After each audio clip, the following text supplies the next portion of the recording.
గురుచైత్ర పారాయణం. శ్రీ గురుచైత్ర అధ్యాయం 26. ఓం శ్రీ గణేశాయ నమః. శ్రీ సరస్వత్యై నమః. శ్రీ గురుభ్యో నమః. నామదాయకుడు పట్టరాని ఉత్సుకతతో, స్వామి, శ్రీగురుడు విద్యావంతులైన ఆ మూర్ఖులను ఎలా సమాధానపరిచారు అని అడిగాడు. అందుకు సిద్ధముని ఇలా చెప్పారు. శ్రీగురుడు కొంచెం తీవ్రమైన కంఠంతో ఆ మూఢులకిలా బోధించారు. నాయనలారా, మీరు ఈ విధంగా మాట్లాడడం దుస్సాహసమే అవుతుంది. ఎవరైనా వేద విధులు అనుకోవడం దురహంకారమే. వేదాల లక్ష్యం పరమాత్మే కానీ ధనము, కీర్తి, అహంకారము కావు. సమదర్శనమే పండిత లక్షణం. నిజానికి వేదాలను సంపూర్ణంగా తెలుసుకున్న వారెవరూ లేరు. వేదము ఆద్యంతరహితము, అపారము.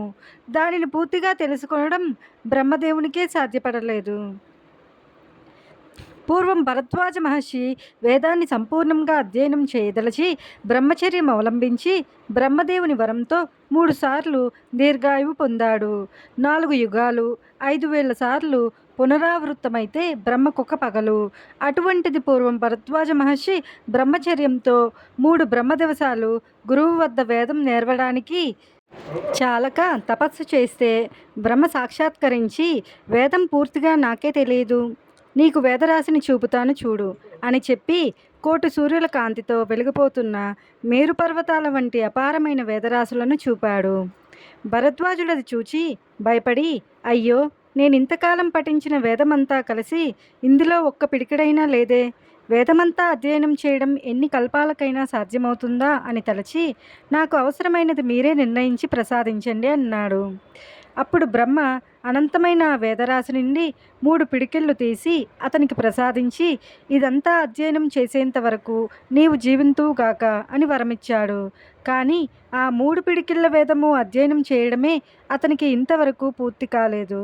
కనుక సాక్షాత్తు నారాయణుడే బదరాయణుగా అవతరించి వేదాన్ని 4 భాగాలుగా విభజించి వాటిని పైలుడు, వైశంపాయనుడు, జైమిని, సుమంతుడు అను శిష్యులకు ఒక్కొక్క వేదం చొప్పున తెలిపాడు.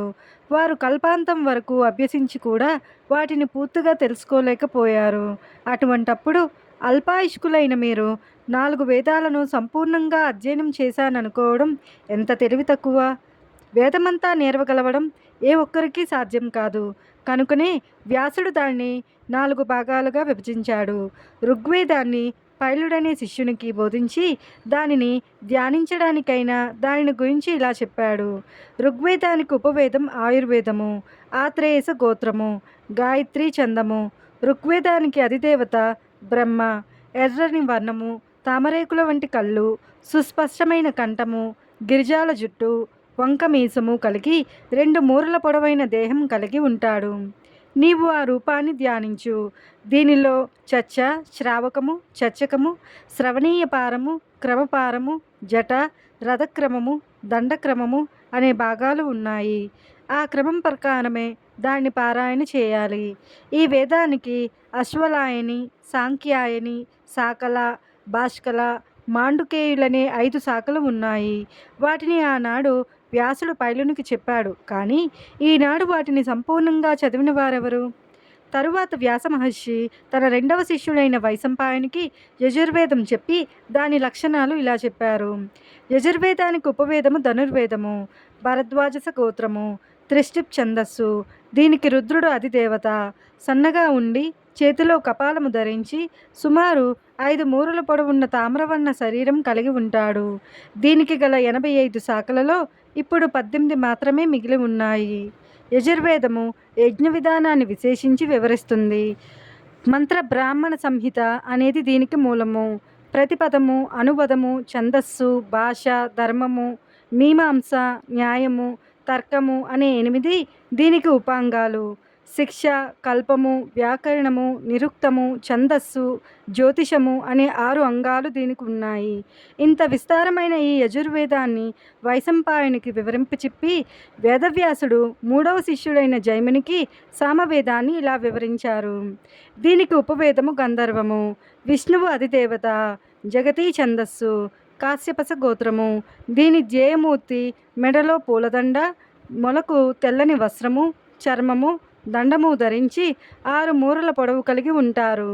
ఆయన శరీర ఛాయ తెలుపు, సమము, దమము మొదలైన దైవీ సంపద కలవాడు. సామవేదానికి 1000 శాఖలున్నాయి.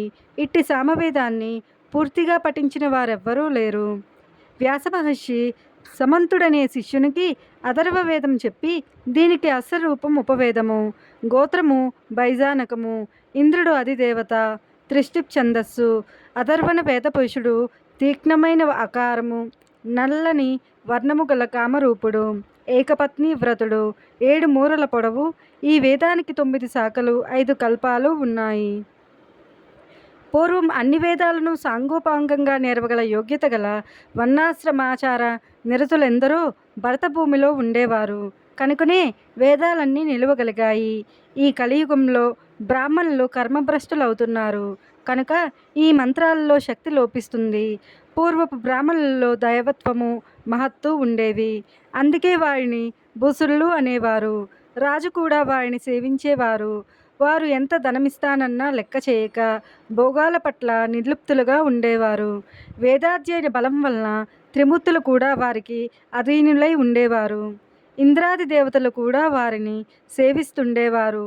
మాట మాత్రం చేత గడ్డి పరకను మేరుపర్వతంగాను, మేరుపర్వతాన్ని గడ్డి పరకగాను మార్చివేయగలిగి ఉండేవారు. జగత్తంతా దేవతలకు అధీనము. దేవతలందరూ మంత్రాధీనులు. మంత్రాలన్నీ బ్రాహ్మణుల అధీనంలో ఉండేవి. వారిని విష్ణువు కూడా పూజించేవారు.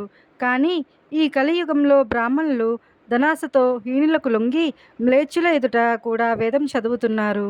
అట్టివారి ముఖమైనా చూడకూడదు. అటువంటప్పుడు మీరు వేదవేత్తలమని విర్రవీగుతూ ద్విజులందరినీ ఈ విధంగా అవమానించడం వలన మీకు ఒరిగేదేమిటి? మీకు ఇట్టి దుస్సంకల్పాన్ని ప్రేరేపించినదెవరు? మిమ్మల్ని మీరు పొగుడుకొని జయపత్రాలు పోగు చేసుకోవడమే కాక త్రివిక్రమని కూడా జయపత్రికను ఇవ్వమంటున్నారే.